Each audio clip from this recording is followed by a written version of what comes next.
saya mau suap, saya mau suap, saya mau suap. Bagaimana misalnya negara baik kalau misalnya diawali tidak dengan diri sendiri? Kerusakan bangsa ini kan karena korupsi. Semua orang hampir pejabat itu saya katakan menyimpang gitu di dalam rangka mengelola anggaran. Nah, karena untuk apa juga kita misalnya masuk dewan, lalu akhirnya cari makan juga yang masuk lewat sini keluar lewat gitu. Untuk apa?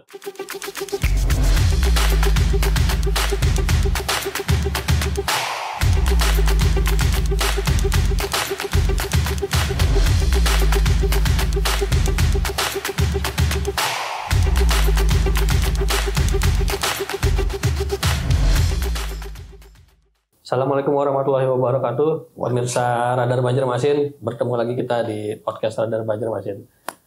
Kali ini kita mengulas sedikit lah tentang politik karena kita sedang memasuki tahun politik. Ya, sebagaimana diketahui saat ini sudah mulai ramai bermunculan figur-figur calon legislatif alias caleg.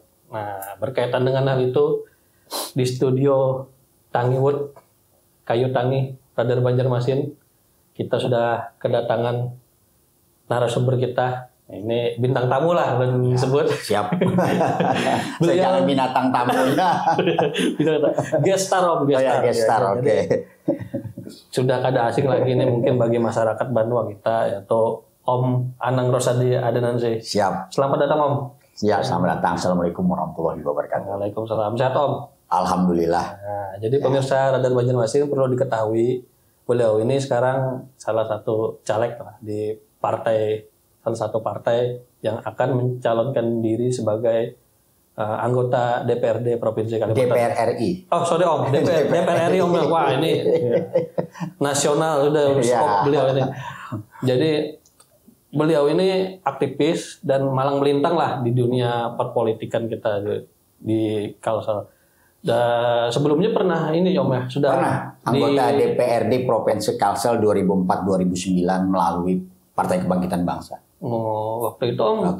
Waktu itu kan ada sehingar-bingar saat ini Om lah. Jadi waktu itu kira-kira Pian menapaki menuju ke DPRD Kalsel 2004-2009 itu kan tidak terlalu ganas.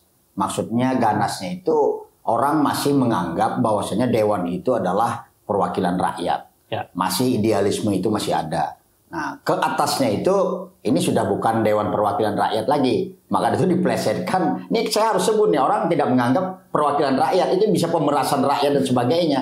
Itu bagi orang-orang karena apa? Karena dewan tidak sepenuhnya berpihak kepada rakyat. Itu akhirnya plesetan-plesetan yang terjadi.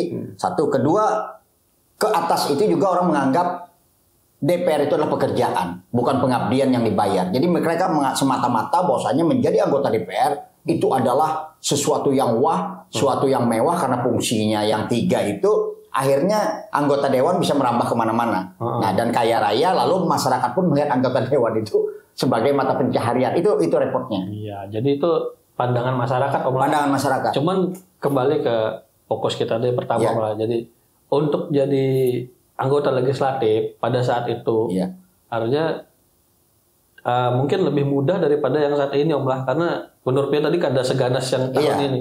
Nah waktu itu kalau boleh tahu Om, ya apa aja yang pengen persiapkan supaya bisa jadi anggota DPR? Ya persiapkan ya tentu masih kepada memperkenalkan diri kepada masyarakat. Lalu masyarakat masih mempunyai harapan bahwasanya anggota dewan ini mewakili mereka. Nah lalu akhirnya terjadi hubungan yang lebih baik dengan pemilih. Lalu kepercayaan itu masih ada karena itu kan di awal-awal reformasi gitu. Jadi itu yang menyebabkan masih ada kepercayaan rakyat kepada dewan. Sehingga lebih mudah kita berkomunikasi, mereka juga lebih percaya. Nah sekarang ke atasnya itu ketidakpercayaan itu lebih banyak, akhirnya menjadi apatisme buat masyarakat. Baik. Kalau modalnya Om kan keluar-keluar apa di kabar-kabar di luar itu kalau misalnya hendak jadi anggota DPR itu perlu modal sekian gitu loh. Nah kalau Pian dulu pengalaman yang jelas kan modal itu pasti. Tapi yang jelas ada di dalam undang-undang itu yang selalu dihaluskan kata dengan money politik. Nah lalu money politik itu diartikan dengan ongkos berpolitik. Sebenarnya yang dimaksudkan dengan money politik itu adalah suap. Bukan ongkos politik. Ongkos politik itu ya pasti ada spanduk, ada sosialisasi. Modal tadi lah. Itu modal. Tidak mungkin orang ikut di dalam kontestasi politik menjadi calon anggota dewan itu tidak memiliki modal, itu repot. Nah, tetapi kan perbedaan kita dengan demokrasi yang sudah maju kan beda. Kalau di luar negeri orang-orang yang mencalonkan diri itu adalah orang-orang yang sudah diyakini, dipercaya bisa membawa aspirasi mereka, tidak berada di ketiaknya para pejabat. Jadi dia memposisikan diri di posisi betul-betul rakyat. Maka itu ketika Obama misalnya, kita ambil contoh saja, mencalonkan diri menjadi presiden, malah ada lebihan duit dari masyarakat karena ada kepercayaan yang dibawa oleh Presiden Obama sehingga masyarakat itu menyumbang. Nah, kalau kita kan terbalik untuk menjadi anggota dewan, justru terbalik gitu. Jadi mungkin kita yang ditagih seolah-olah anggota dewan ini adalah yang paling buruk adalah mereka menyangka kita ini bisa menciptakan kerja, kita menciptakan pembangunan. Padahal kan pembangunan itu ada di pemerintah, tapi bersama-sama dengan dewan itu menyusun anggaran lalu menyetujui. Nah, di dalam situlah ketika anggaran yang tidak baik masuk, maka orang yang berada di posisi rakyat ini harus berhadapan dengan pemerintah. Tapi kalau dia nempel begitu ya kacau. Itu culture-nya di Amerika beda lah. Ya, maka dari itu perbedaannya. Di sini ya itu tadi karena anggota DPR begitu dia jadi anggota DPR dia sangat wah gitu. Karena dia menggunakan 3 fungsi itu, ada anggaran, ada legislasi, ada pengawasan. 3 fungsi ini bisa menjadi jahat. Wow, ya, 3 fungsi ini bisa menjadi jahat karena kita rakyat tidak punya kontrol terhadap orang ini. Siapa yang mengontrol anggota dewan? Baik. Dikontrol setiap 5 tahun sekali misalnya. Tapi rakyat sudah lupa. Nah, dikontrol lewat Badan Kehormatan Dewan. Badan Kehormatan Dewannya juga di dalam situ kawan-kawannya juga. Bagaimana BK mau mengawasi kawan-kawannya ya? Itu hanya proforma omong kosong yang saya selalu katakan itu kemunafikan di dalam undang-undang. Baik. Jadi itu tadi omlah modal itu memang mutlak harus ada untuk kampanye pribadi yang baliho, kampanye di ya katakanlah beriklan di surat kabar di media massa untuk memperkenalkan diri. Nah, tapi kita kan bukan sekarang itu kan anggota dewan kah atau misalnya calon presiden kah, kita bukan bicara tentang gagasan. Orang selalu bicara tentang apa yang bisa kau berikan saat ini yang tadi yang money politik halusnya. Padahal kalau misalnya di undang-undang ditulis jangan money politik, tulis saja suap menyuap, itu lebih ekstrim karena itu menyangkut simetris dengan agama. Tapi karena dihaluskan dengan money politik, lalu seolah-olah suap menyuap itu adalah sesuatu yang biasa.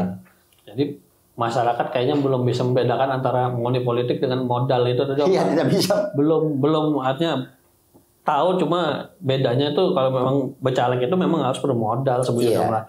Nah, Pian sendiri Om waktu bercalon lah jadi DPRD provinsi itu. Apa sih program-program yang Pian sampaikan kepada masyarakat sehingga masyarakat itu mempercayakan amanahnya kepada Pian sehingga Pian lolos kan jadi anggota DPR waktu itu. Jadi gini, yang kita sampaikan itu sudah pasti bahwasanya yang namanya anggota DPR itu tidak boleh nempel kepada pemerintah. Itu tidak ada istilah kalau misalnya kongko-kongko dengan pemerintah karena kita berada di 2 sisi yang berbeda. Ini seperti air dan minyak gitu. Bukan kita bermusuhan, tapi ketika kita nempel, makanya udah jadi nggak bakalan ada pembelaan terhadap rakyat. Nah itu, maka dari itu ketika misalnya 2004-2009, saya dan kawan-kawan pada saat itu, kalau boleh dikatakan tidak ada yang menyangka bahwasanya usulan kita, dialog kita di Dewan yang mengusulkan bahwasanya jalan negara tidak boleh dilewati oleh angkutan tambang. Oke.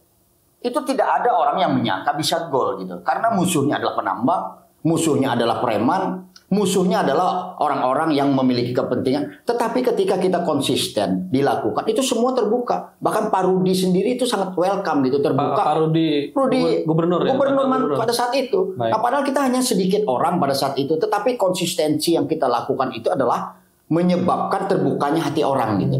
Nah, itu pertama. Yang kedua, kita tidak memperdagangkan masalah. Kuncinya seorang anggota DPR jangan memperdagangkan masalah. Sekali anggota DPR memperdagangkan masalah, selesai urusan rakyat. Itu. Jadi kan setiap persoalan rakyat yang dibawa kepada pemerintah itu bisa diperdagangkan. Pengusaha bisa bayar, legislasi bisa, pasal-pasal bisa bayar. Yang menguntungkan mereka itu bisa dibayar. Jadi satu-satunya jalan adalah anggota DPR itu memang harus terbebas daripada yang namanya suap. Baru bisa tegak. Kalau suap misalnya anggota DPR-nya juga senang suap, ya enggak, rakyat jangan berharap apa-apa dengan anggota DPR. Jangan berharap. Jadi tanggung jawabnya pemirsa, jadi anggota dewan itu berat. Berat. Modalnya banyak, tanggung jawabnya berat. Cuma bukan berarti tidak bisa dilakukan ya Om. Bisa dilakukan. Nah, karena kan ini ya, sesuatu kan diawali dengan niat. Niat apa kita ingin menjadi anggota dewan. Nah itu niatnya itu dulu. Kalau niatnya bercari, kalau saya pilihannya nih ya, saya agak ekstrim juga. Kalau saya niatnya jadi anggota DPR bakalan bercari gitu ya, artinya memperdagangkan pasal, memperdagangkan anggaran, mencari proyek, saya pilih mati. Ya, saya selalu berdoa matikan saja saya. Kalau saya pilihannya menjadi anggota dewan itu bercari gitu dalam tanda kutip. Itu sudah pilihan hidup. Jadi kalau memang menjadi anggota dewan, kita memang berpikir untuk menyampaikan aspirasi masyarakat semaksimal mungkin, semampu mungkin, tidak dipengaruhi oleh apapun. Kalau tuh hasilnya berbeda, kita sudah berbuat. Itu intinya. Iya. Jadi Om, waktu Pian jadi anggota DPRD Kalsel itu, tadi kan bahas tentang jalan yang tidak boleh dilewati transport tambang tadi. Iya. Nah, itu sejauh apa Om dampaknya sama masyarakat pada waktu itu? Ya sangat luar biasa. Dulu kan 3 lapis mau ke hulu sungai bisa 7-8 jam. Karena semua angkutan tambang ada di dalam kota. Jalan raya masuknya ke Pasir Mas. Semua preman berjejer dari Lianganggang. Terus semuanya ada portal-portal bayar-bayar. Jalan rusak. Jalan yang harusnya dibayar oleh masyarakat untuk kepentingan umum. Karena jalan itu kan lebih banyak dibayar oleh masyarakat melalui pajak kendaraan bermotor. Dikuasai oleh penambang. Sudah alamnya rusak, jalanan dikuasai, lalu debunya kemana-mana. Nah itu dampaknya luar biasa. Tapi kan orang hulu sungai tidak mengerti seperti itu. Ketika saya misalnya mencalonkan diri, orang berpikir kan sebagian orang, dan kalau saya lihat itu banyak ingin cash and carry gitu. Jadi bercalon lalu selalu ada kata-kata adakah duitnya. Nah lalu kadang-kala ada yang lebih ekstrim, liur juga. Jadi ini orang-orang yang sangat menyedihkan. Iya, artinya masyarakat sebenarnya harus lebih tahu ke profil calonnya dulu lah, sebelum memilih apa visi misinya, bagaimana kinerjanya ke depan, supaya jangan terpilih apa orang tuh kucing dalam karung. kucing dikarungi kira-kira pemirsa. Kita bisa melihat lah warnanya itu hirang kah, hitam kah, putih kah, orange kah, kucingnya kucing Anggora, kucing kampung. Oke, menarik Om lah. Jadi kiprah Pian di DPRD Kalsel waktu itu. Nah sekarang kan zaman kan semakin canggih Om. Kampanye sekarang bukan hanya di media massa lah, tapi digital. Nah sekarang Pian mengkampanyekan diri lewat digital itu kayak apa menurut Pian? Kan gini, saya kan sering ngeplok juga kan. Oh ngeplok? Ya di lapangan di mana-mana terhadap sebuah persoalan. Tapi kita tidak mengkampanyekan khusus kepada kita untuk artinya misalnya pilih saya misalnya. Nah tapi dari jalan pemikiran apa yang ingin kita tuju itu kan sebenarnya itu sudah bagian daripada mereka harusnya tahu misalnya oh ini loh artinya calon A seperti ini keinginannya, calon B seperti ini. Nah harapan kita tentu pembedahan akal berpikir ini mereka lebih rasional. Ya untuk berpikir, untuk mau berpikir gitu. Karena kan manusia itu kan berpikir. Kalau tidak berpikir itu kan di Pulau Kembang. Jadi manusia itu harus berpikir. Nah dari berpikir itu ada keputusan. Nah dari melihat, dari mendengar, dari ucapan itu yang namanya jejak rekam seseorang yang harus diyakini ini formatnya adalah memilih seorang pemimpin yang akan mewakili kita di dewan. Itu intinya. Iya. Jadi lewat blog itu Pian kegiatan Pian di lapangan. Iya, kegiatan di lapangan. Itu di mana Pian? Di mana artinya kayak misalnya kilometer yang lagi trennya kan kilometer 171 misalnya. Yang jalan itu. Iya, jalan yang putus itu kan kita konsisten. Artinya kita konsisten bahwasanya itu harus tanggung jawab penambang. Nah, karena siapa yang merusak itu yang bertanggung jawab. Nah, sebenarnya itu kan sudah final. Anggarannya ada di Kemen PUPR kan, tetapi kan kita ingin kalau misalnya diambil alih ditarik oleh pemerintah, maka itu bahaya. Artinya setiap orang yang merusak nantinya rakyat yang menanggung. Nah itu orang akan tidak beradab di dalam rangka berusaha. Itu intinya. Oke, itu salah satu contoh blognya Om Rosadi tadi di wilayah jalan yang rusak KM 171 itu Om ya. Nah kemudian Om, ini kan Pian mencalonkan diri sebagai anggota DPR RI. Oke. Oleh salah satu partai ya Om lah. Nah, ini untuk yang saat ini apa yang Pian persiapkan sudah? Yang persiapkan ya kembali mengulang, kembali bertemu dengan banyak orang, memberikan penjelasan bahwasanya fungsi anggota dewan itu seperti apa, lalu apa yang harus kita lakukan ke depan agar keadaan ini menjadi lebih baik. Nah, orang kan ingin lebih baik, ingin lebih baik, tapi juga mereka saya mau suap. Bagaimana misalnya negara baik kalau misalnya diawali tidak dengan diri sendiri? Kerusakan bangsa ini kan karena korupsi. Korupsi itu kan karena suap. Itu. Nah, program saya adalah ada yang selalu, ini bukan baru ini aja, ini berpuluh tahun kita suarakan. Pertama adalah undang-undang pembatasan transaksi tunai. Baik. Kedua adalah pendaftaran, pencatatan dan pelepasan aset. Ketiga adalah undang-undang beban pembuktian terbalik. Keempat ini adalah tobat nasional. Artinya ini harus bermaafan dengan masa lalu. Tidak bisa kita mengejar-ngejar harta orang yang semua orang hampir pejabat itu saya katakan menyimpang gitu di dalam rangka mengelola anggaran. Nah, kelima ini adalah penegakan hukum, menyapi semua undang-undang termasuk yang di dalam Omnibus Law. Nah, itu. Jadi jangan orang kadang-kala pesimis, oh di DPR ada 580, mana mungkin ikam sorangan gak ada kawai juga. Nah, ini yang kelemahannya. Karena perjuangan itu tidak mengenal jumlah. Tapi sejauh mana niat dan tujuan itu kita laksanakan. Nah, tujuan dan niat itulah yang membuka hati orang. Jadi jangan pesimis dalam hidup. Yang penting hari ini kita lakukan, anggap esok kita mati gitu. Jangan disimpan. Kalau misalnya hari ini ingin mengatakan sesuatu, jangan disimpan-simpan. Kalau disimpan ditakuni malaikat kena mati. Jangan disimpan. Jadi ini 5 konsep ini kenapa? Ini korupsi lah yang menyebabkan kerusakan negara ini. Korupsi. Jadi fokus PN ini pemberantasan korupsi. Korupsi. Nah, itu kan apa namanya? Kalau misalkan PN masuk nih, jadi amin. Ya. Senator di Senayan lah. Ya. PN komitmen loh. Karena kan situasi di Dewan itu, DPR itu kan dinamis lah. Ya kadang-kadang berubah-berubah, namanya politis ya.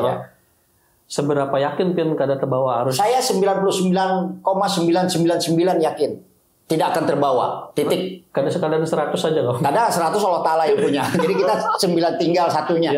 Ketentuan insya Allah yakin pasti tidak akan tergeser. Pasti komitmen. Konsisten. Apapun taruhannya. Kalau harus berkelahi, saya kelahi. Itu anunya. Karena untuk apa juga kita misalnya masuk dewan, lalu akhirnya cari makan juga yang masuk lewat sini, keluar lewat gitu. Untuk apa? Jadi sekarang kalau masuk di dewan, itu yang saya minta pertama kepada presiden, kalau Pak Anies jadi misalnya, itu komitmennya harus dipegang. Dan saya juga sudah bicara dengan Pak Anies soal itu. Kalau korupsi tidak diberantas, tidak ada yang namanya keadilan sosial, tidak ada yang namanya kemakmuran. Karena semua itu berawal dari korupsi. Itu kalau Pak Anies jadi kan. Tidak Pak Anies jadi, saya lawan juga kalau saya jadi. Jadi oposisi Pak jadinya. Mau oposisi pun apapun namanya, pokoknya setiap hari saya akan bicara ini di Jakarta. Tidak ada hari-hari nantinya tanpa bicara korupsi dan melawan mereka. Itu. Karena kalau tidak korupsi dihantam, tidak ada yang selamat di dunia ini. Artinya itu adalah komitmen tidak terwarnai di tidak saya punya warna sendiri. Artinya kan pilihannya 2 om. Kata orang-orang tuh kalau masuk DPR dan DPR atau DPR pokoknya jadi senator tuh pilihan 2. Apakah kita mewarnai atau kita yang terwarnai atau gini, satu kaki ke neraka, satu kaki ke surga, itu aja, bukan warna-warna lagi. Jadi kalau misalnya menyimpang, otomatis sudah terlanggar amanahnya. Karena ini kan soal rakyat, soal amanah rakyat. Nah, sedangkan dewan itu kan istilahnya kalau bagi saya itu adalah pengabdian yang dibayar. Gitu. Artinya kita mengabdi tapi dihargai oleh pemerintah karena mengurusi orang banyak. Nah, tapi lemahnya itu tadi ada undang-undang 3 fungsinya, anggaran, pengawasan dan legislasi ini adalah mereka sangat kuat. Ini harus dirubah nanti dengan misalnya undang-undang OTDA-nya juga usulkan berubah supaya kekuasaan DPR itu harus dikurangi jika keadaan terpaksa. Maksudnya bagaimana? Kalau ada rakyat yang tidak setuju dengan anggaran tertentu, misalnya gini, ada proyek yang tidak disetujui, tapi DPR sudah menyetujui, walaupun itu bisa dilakukan dengan judicial review. Kita pernah melakukan dulu, tapi terlalu panjang, terlalu lama. Nah, itu harus bisanya ada parsial yang digugat, itulah yang harus digugurkan. Nah, itu salah satu di undang-undang OTDA yang mesti masuk. Kekuasaan itu mesti dibatasi, tidak bisa mereka berkuasa kalau misalnya jadi wakil rakyat lalu mereka berkuasa sepenuhnya. Itu harus ada pengurangan. Baik. Oke Om, itu kan visi misi PN kan lah kalau lolos jadi senator di Senayan. Nah, ini kan kita sudah ada wakil nih di Senayan. Berapa orang lah itulah yang DPD-nya berapa, DPR-nya ada berapa ya, ada rinci lah masalah itu. Menurut Pian, sejauh ini kiprah mereka, saya tidak mau menyinggung mereka, jadi masyarakat silakan nilai anggota DPR kita. Pian masyarakat loh. Nah, tapi kalau saya melihat jauh daripada harapan. Jauh dari harapan lah. Jauh dari harapan, jauh daripada keinginan dan ya itu tadi seperti Bung Ojan katakan kan warnanya seperti apa, mau warna seperti apa. Jadi ini pilihan, kalau mau warna merah ratusan ribu, kalau warna biru itu 50 ribuan. Jadi itu kan pilihan, karena kan semua berujung dengan duit. Apapun yang mereka lakukan itu pasti dengan duit. Jadi kalau menurut Pian yang duduk sekarang itu wakil-wakil kita tuh kayaknya belum terlalu banyak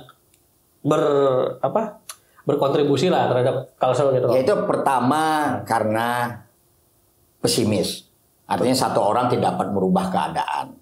Lalu akhirnya ikut dengan apa yang ada. Umpat arus. Nah kedua yaitu tadi karena kenikmatan. Lupa. Terlena. Tertidur. Duduk. Dan akhirnya bangun sudah mimpi. Alam kita sudah rusak dan kita sudah banjir itu. Waduh. Iya. Itu. Padahal kalau dewan itu kan dia berhadapan dengan menteri. Berhadapan dengan presiden. Kalau ada misalnya, anggaplah begini, Pegunungan Meratus itu kan katanya tidak ditambang, tapi pesisirnya kan ditambang. Anggota dewan kan ketika berhadapan dengan menteri SDM-nya kan bisa menanyakan, Pak ini ada kerusakan di ABCD. Nah sekarang saya minta tindakan Bapak terhadap kerusakan ini. Lalu apa langkahnya? Misalnya kata polisi saya tidak punya kemampuan. Semua alat pasang GPS. Di Undang-Undang Tambang tentukan semua peralatan yang masuk tambang harus pakai GPS, angkutannya harus pakai GPS, sehingga kita bisa mencari kemana mereka jalan. Kalau mereka melanggar siapa lisinnya. Kalau perlu bikin undang-undang semua barang alat yang ditemukan di tempat ilegal itu sama dengan narkoba, musnahkan di tempat. Baru itu jerak. Kalau nggak seperti itu mana mungkin mengatasi tambang, karena itu kan mereka banyak terlibat persoalannya. Oke Om. Nih Om Anang Rosadi ini kayaknya kalau masuk jadi senator Senayan jadi singa podium ya. Ya, oke Om. Lanjut tadi kita tentang ini pencalekan Pian lah ke DPR RI tadi kan. Nah sekarang ini aja lah Om. Modal Pian sudah berapa banyak ini? Ya kalau modal kan jangan disebut lah. Pokoknya yang penting ada duit. Jalan, pokoknya gitu aja. Berarti memang harus ada duit loh. Harus ada duit, bagaimana mungkin jalan? Kita bikin spanduk aja mungkin ratusan juta. Spanduk aja. Mulai? Iya, nggak dari itu. Memasang. Ini kan sudah sebar-sebar loh. Iya sudah, itu jauh nggak kelihatan kan. Karena banyak sekali wilayah kita kan luas. Nah belum lagi misalnya dicabut orang yang tidak suka, itu ada juga. Jadi kita kan harus memasang itu harus izin. Yang tim Pian lah berapa orang itu perlu logistik juga lah. Kalau orang itu kan harus dihargai. Kalau tidak mungkin kan kita menyuruh orang tidak dihargai. Iya benar. Karena kan pengertian relawan kita kan beda. Kalau di luar negeri kan kemampuan orang juga sudah besar gitu. Jadi sehingga mereka bergerak itu bisa menggunakan EO, bisa menggunakan apa. Mereka kan tinggal pencet jalan gitu. Karena memang ada tugas masing-masing gitu. Nah kalau di kita kan pendapatan juga masih rendah. Misalnya kan kebutuhan hari-hari juga masih perlu disuplai, ya tentu tim itu kan harus dibantu lah. Oke, harus dipikirkan. Ya, dipikirkan. Tapi ada juga yang banyak orang yang yang membantu dengan sukarela itu ada juga. Jadi tidak semuanya harus kita ongkosi gitu, karena mereka memiliki tanggung jawab, memiliki harapan, keinginan yang sama. Nah lalu mereka mendukung, itu ada juga. Banyak juga yang mendukung seperti itu. Ini kan kalau bisa dibilang perjuangan Pian di awal ini sudah mulai jalan dan akan semakin dimaksimalkan ke depan. Nah ini optimis lah Om. Artinya masuk ke... Saya orang yang selalu optimis. Kalau begitu gagal, saya pasrahkan kepada takdir. Itu aja. Jadi saya terus optimis terus dan terus terang saja. Di beberapa kali kontestasi, 2 kali kontestasi di PDIP saya sebenarnya tidak kalah. Maaf aja saya kalah oleh keadaan yang tidak baik gitu di dalam penyelenggaraan. Keadaan yang tidak baik? Iya, keadaan tidak baik. Artinya ada manipulasi. Keadaan sportif? Tidak sportif daripada penyelenggara di lapangan sampai ke atas. Tapi untuk yang saat ini Pian sudah menguasai itu, lagi kira sudah Pian antisipasi nih. Artinya tetap berusaha karena kan terakhir tadi saya kan juga istilahnya kena diakali lah gitu. Artinya ketika kita minta buka kotak suara, saya meyakini di tempat itu saya menang. Oh gitu. Nah lalu kita minta buka suara di kotak itu. Nah syarat buka suara kan Bawaslu. Bawaslu harus mengetahui. Bawaslu harus menerima surat dari pimpinan partai. Ya. Kalau tidak pimpinan partai menyurati, tidak mau terbuka itu kotak. Nah itu masalahnya. Jadi rentetan di dalam undang-undang pemilu ini kan panjang. Jadi ketika orang protes panjang, seharusnya kan persoalan itu secepat mungkin diselesaikan. Tapi kan panjang. Nanti kan partai rapat lagi mahkamah partai.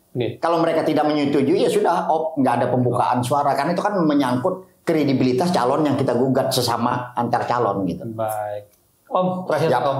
Ya. Pian kan sudah ibaratnya malang melintang lah. Ya. Asal garam, buyah, wadi sudah komplit ya. Komplit lah Pian merasakan itu. Nah, saran Pian Om sebagai orang salah satu yang senior lah di bidang ini kepada caleg-caleg kita yang hanyar-hanyaran masuk ini lah. Apa saran Pian Om? Pertama, yang paling mendasar jangan menganggap anggota dewan itu adalah sebuah pekerjaan. Itu adalah pengabdian yang dibayar. Itu akan berbeda. Kalau pekerjaan maka nantinya mungkin dia mencari pendapatan. Lalu mencari pendapatan itu lalu mengakali anggaran. Nah, mengakali anggaran tentunya masuk kantong pribadi. Nah, ini yang jangan dilakukan. Kedua adalah bagi caleg-caleg pemula, siap untuk menang, siap juga untuk kalah. Jadi jangan pernah berhitung tentang berapa yang akan dikeluarkan itu, karena ini bukan persoalan dagang. Ini sesuatu yang akan hilang. Nah, memang harus hilang, artinya tidak pikir kembali, karena ini akan pengabdian. Jadi saya selalu berapapun keluar itu anggap aja udah tidak ada masalah. Siap-siap boncos. Siap-siap aja, jadi jangan berpikir, karena kalau dipikir bahwasanya ini harus disasar, tujuan tidak tercapai, itu stres nanti. Iya, makanya ada yang... Nah, saya pemilihan pertama agak sedikit, bukan stres, agak sedikit kecewa dan marah gitu. Karena apa, pertama dicurangi, kedua tidak sportif tadi Om. Iya, artinya saya dicurangi gitu. Jadi tidak baik itu. Dengan itu yang menyebabkan kekecewaan itu pada saat itu terasa sekitar beberapa bulan gitu. Nah, karena kemana kita harus menumpahkan amarah ini tidak ada gitu. Selain menanggung itu sendiri, itu masalahnya. Jadi waktu itu di periode kedua, ketiga, terus calon wali kota juga independen, saya sudah tidak kecewa lagi walaupun dari awal dihajar mereka. Jadi dukungan saya digampirkan mereka untuk menggugurkan. Tapi kekecewaan itu sudah tidak terlalu besar lagi. Jadi sempat uring-uringan Jom lah waktu Pian kan. Pertama setelah itu tuh sempat, ya artinya kita marah gitu. Marah karena gampang sekali kita dicurangi gitu.